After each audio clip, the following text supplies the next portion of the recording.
Bonjour à tous et bienvenue sur le plateau télé du salon Bipositive. Nous allons parler aujourd'hui de chaudières connectées et de l'évolution au niveau de la maintenance. Alors c'est vrai que depuis environ 2 ans, les chaudières connectées et les packs connectés ont débarqué sur le marché. Cette nouvelle génération d'équipements a-t-elle commencé déjà à bouleverser le marché de la maintenance? Va-t-elle bouleverser le marché de la maintenance? On va le voir. Et puis en quoi avec les entreprises de maintenance, de SAV, ça peut être un tournant dans les relations que vous entretenez avec les fabricants.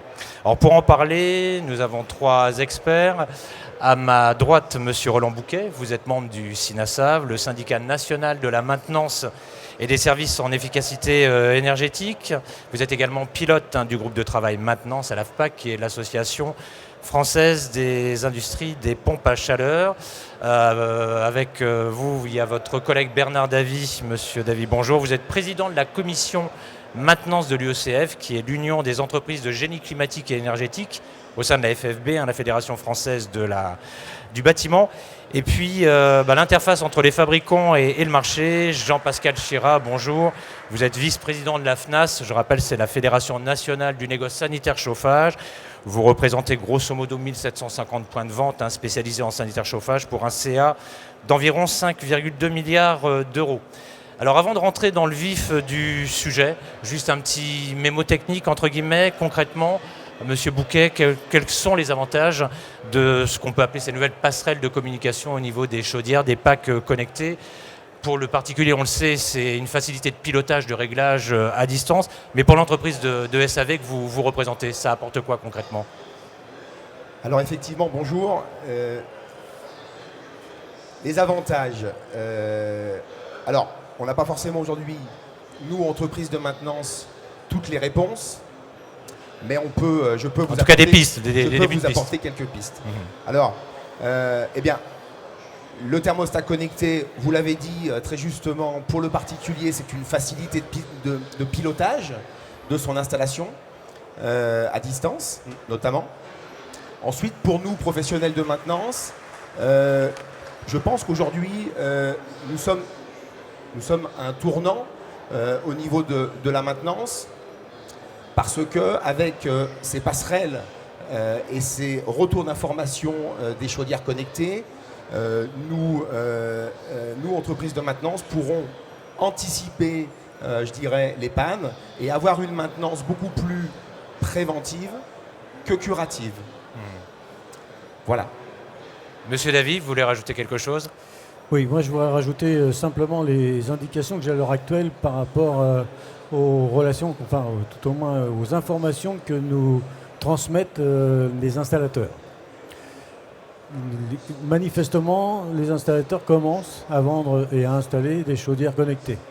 Quand on leur demande quelles ont été les bases de la vente de la chaudière, on sent bien que pour l'instant c'est plutôt une demande qui vient du particulier qui a envie d'avoir ce genre d'appareil et de se faire un petit plaisir, on va dire.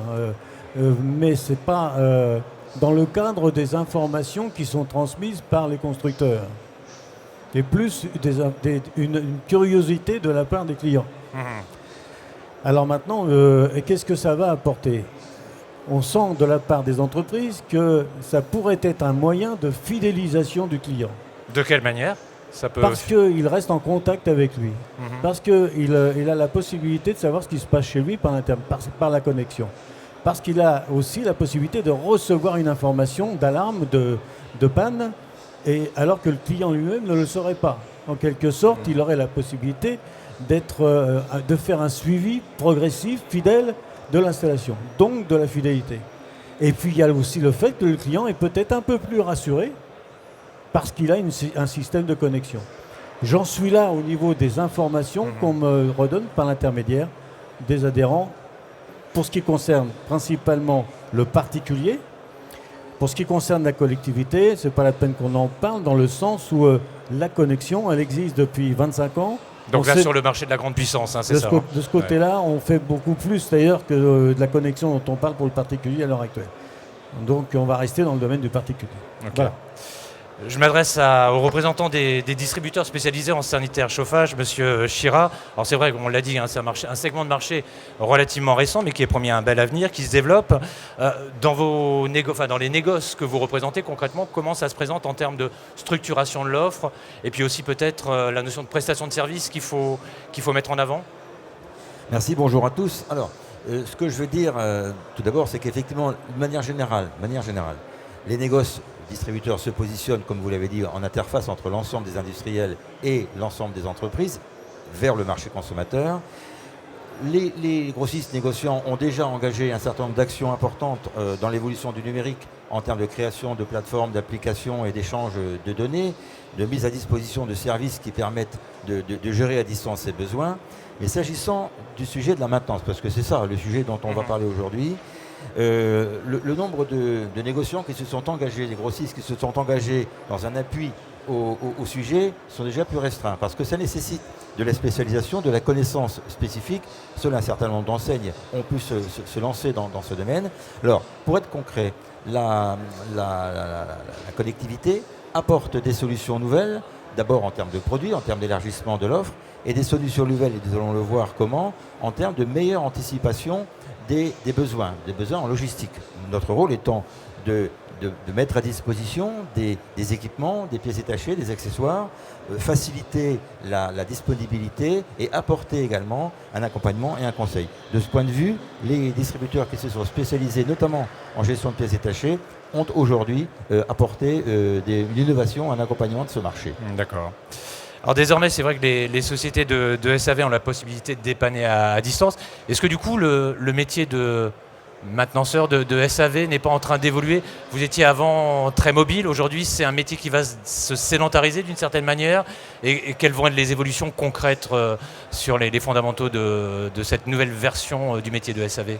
Alors effectivement, je pense que le fait de pouvoir lire les pannes à distance, de pouvoir anticiper les pannes sur les chaudières notamment et les packs, cela va obliger les entreprises de maintenance à peut-être sédentariser un petit peu plus leurs techniciens.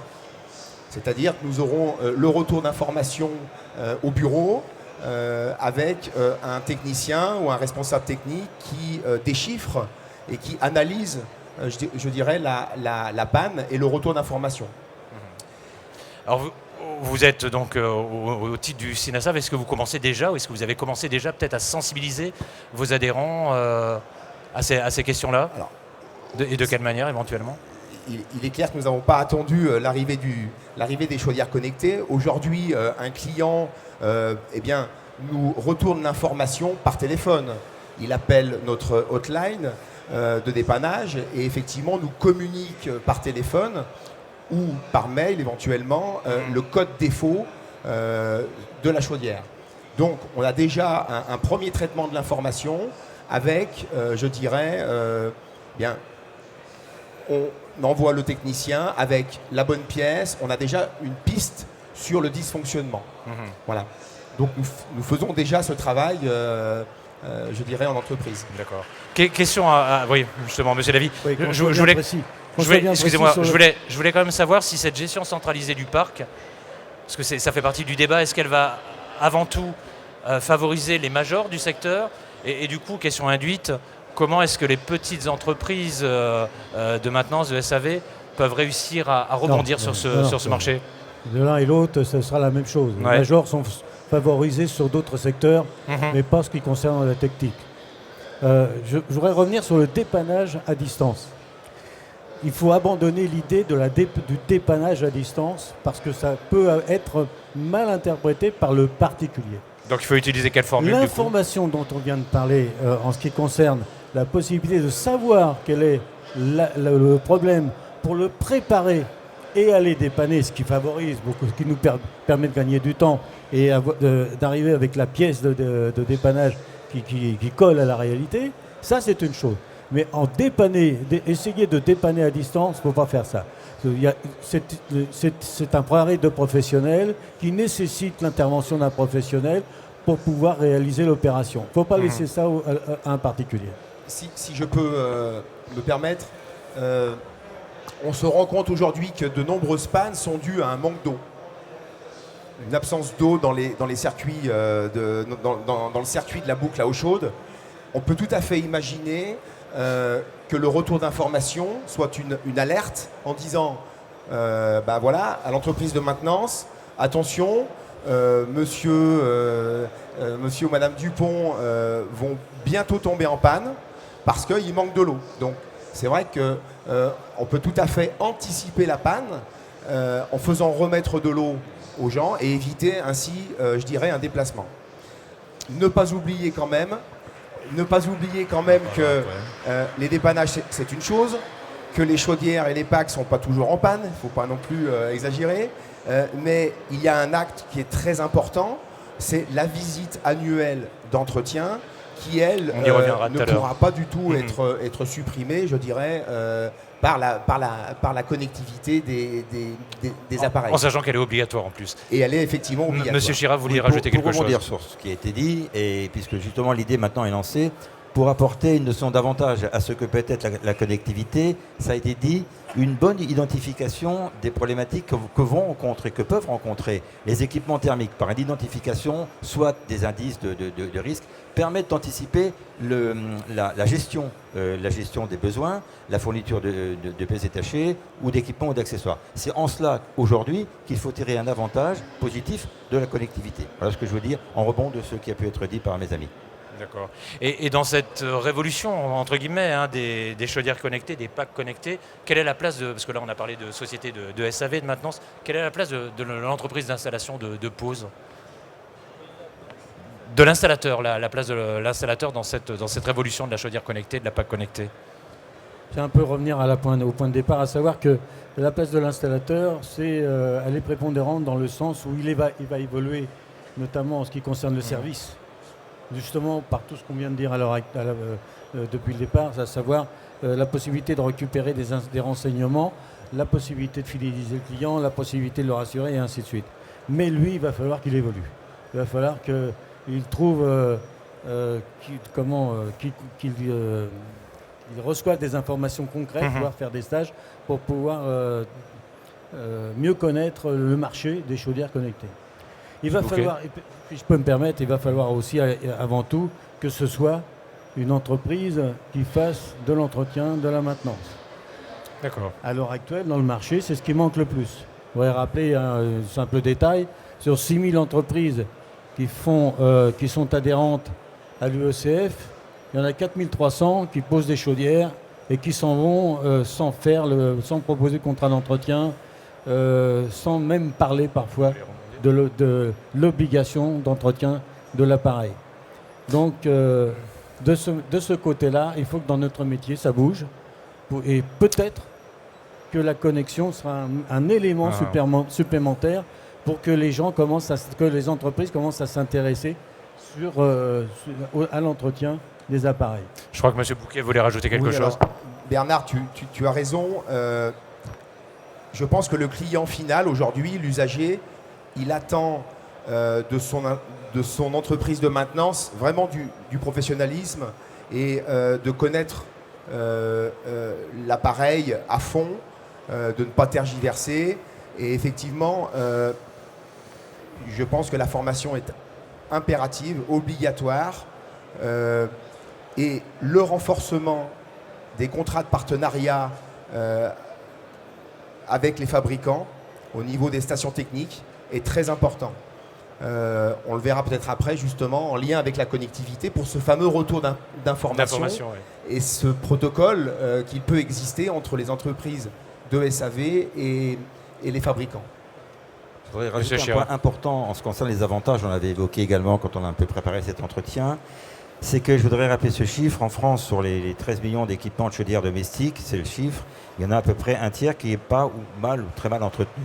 C'est important, c'est un gisement. Le développement des systèmes connectés permet aujourd'hui d'avoir une lisibilité, une vision de l'intégralité de manière tout à fait exhaustive des équipements, ce qui va permettre de réduire le nombre d'équipements qui sont mal suivis ou pas suivis. Et ça, c'est un point important parce que ça va profiter à la fois à la performance énergétique globale et à la qualité du confort des consommateurs usagers. Alors, on a parlé de chaudières PAC connectées en série, ce qui arrive sur les nouvelles générations, mais dans le cadre du parc existant, une chaudière qui a moins de 10 ans par exemple, comment cette connectivité se met en place en post-équipement? Et qu'est-ce que ça implique, qu'est-ce que ça induit? Aujourd'hui, comme je vous l'ai dit au tout début, nous n'avons pas toutes les réponses. Nos partenaires... En tout cas des pistes, des débuts nos de pistes, partenaires aujourd'hui fabricants, certains ont dévoilé certaines choses. On voit des chaudières qui peuvent s'adapter à la connectivité, des chaudières de moins de 10 ans, où les softs, on va dire les cartes électroniques des appareils sont compatibles avec de la connectivité.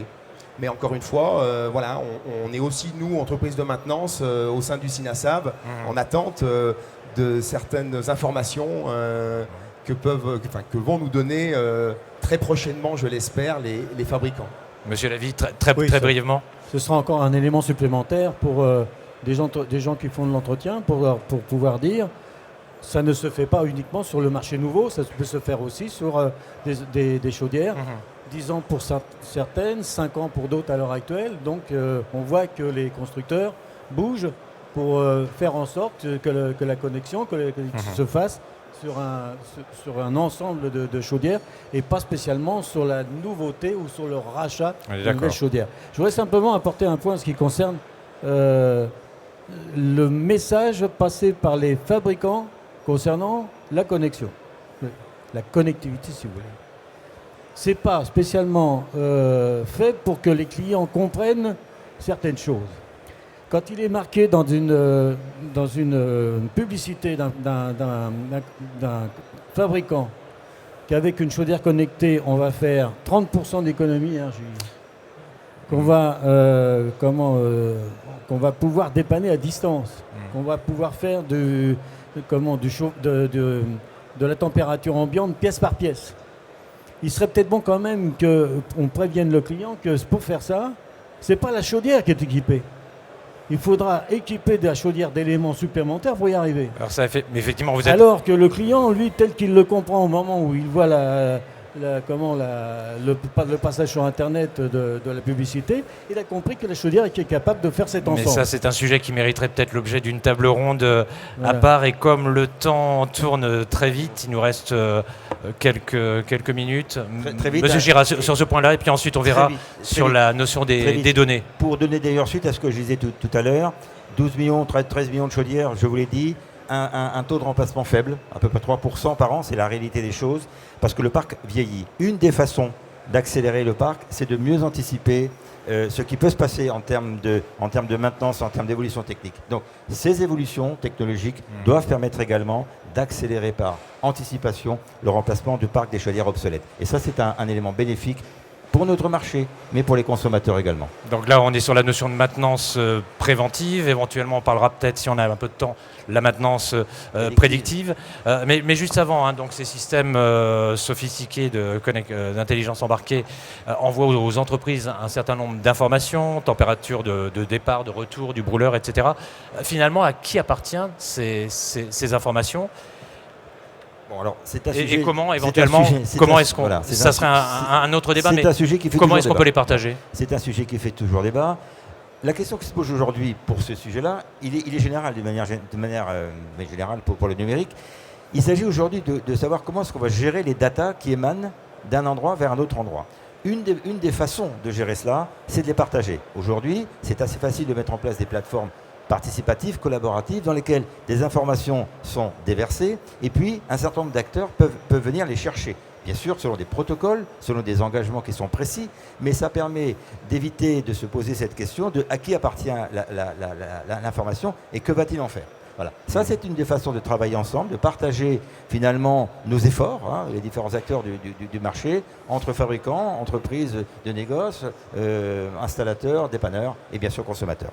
Monsieur Lavie, vous voulez rajouter quelque chose? Il faudra d'abord que très brièvement. Très brièvement. Il faut d'abord que le client soit d'accord sur le principe de partager ensemble. Soit il est totalement fidèle à son installateur et il préfère que ce soit lui qui stocke, plutôt que ça parte à différents endroits qu'il ne connaît pas spécialement. Mais c'est d'abord lui qui décide. C'est pour ça qu'il va nous falloir du temps. À mon avis, il faut du temps. Il faut que ça progresse pour qu'on prenne d'autres décisions concernant notamment le stockage des informations. Et de les transmettre dans ce cas-là au fabricant qui, lui, va se permettre de pouvoir faire évoluer ses appareils. D'accord. En guise, oui, vous voulez peut-être rajouter un mot, puis ensuite, en guise de conclusion, Monsieur Bouquet. Non, je voulais simplement rappeler que aujourd'hui, le numérique, c'est d'actualité, plus que jamais. Je pense qu'on a une vague qui arrive. Cette vague, on ne pourra pas la retenir, il est clair. Donc, ça passe par de la formation de nos jeunes.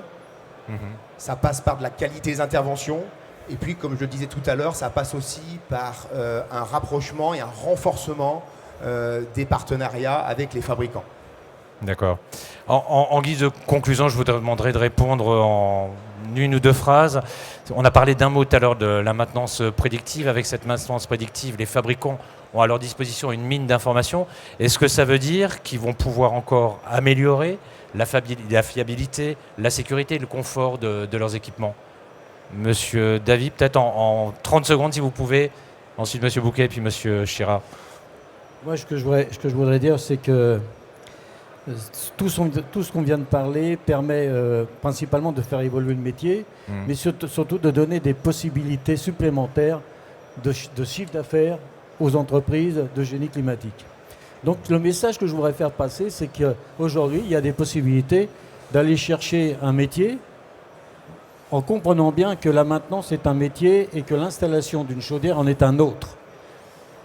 On ne peut pas demander à un technicien de maintenance d'être organisé de la même façon que pour un chantier. Ça nécessite, pour faire un service de maintenance, d'avoir un début. Très brièvement, Monsieur Davy. Vous avez la possibilité de le faire ou d'avoir des renseignements en allant sur le site d'internet UECF. Voilà. Le message est entendu. Je pense qu'ils iront voir.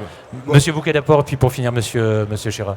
Pour conclure, je pense que voilà, le résumé de cette discussion, c'est qu'il ne faut pas avoir peur du numérique, il ne faut pas avoir peur des chaudières connectées. Je pense que nos jeunes aujourd'hui qui arrivent sur le marché de l'emploi sont tout à fait à même de comprendre et de maîtriser les nouvelles technologies. Donc voilà, je pense que c'est un avenir, je dirais, rose pour toute la profession, sans oublier bien sûr la finalité qui est la satisfaction du client final. Monsieur Girard, pour revenir à la question. La prédictive, non mais j'y viens. Ouais. Juste pour conclure, pour rappeler que la transition énergétique dont on parle tous met en place un certain nombre d'outils, dont le carnet numérique qui est inscrit dans cette fameuse loi, qui va permettre finalement de gérer toutes ces informations. Donc progressivement, les solutions vont se trouver. Et pour finir sur le terme de prédictif, qui est effectivement une terminologie nouvelle qui permet aujourd'hui d'anticiper tout ce qui peut se passer dans le mode de fonctionnement d'un équipement, quel qu'il soit, qui est aujourd'hui très développé dans le monde de l'industrie et dans le monde des chaufferies collectives, pourra aussi se développer progressivement en fonction des coûts, bien sûr, vers le domestique. On n'en est pas encore là, mais probablement que nous irons progressivement. Voilà. Très bien. En tout cas, prédictif, travail collaboratif et partage collaboratif de nouveaux concepts qui arrivent dans le secteur. Messieurs, je vous remercie en tout cas. Très bonne fin de journée, très bon salon à tous. Merci à vous.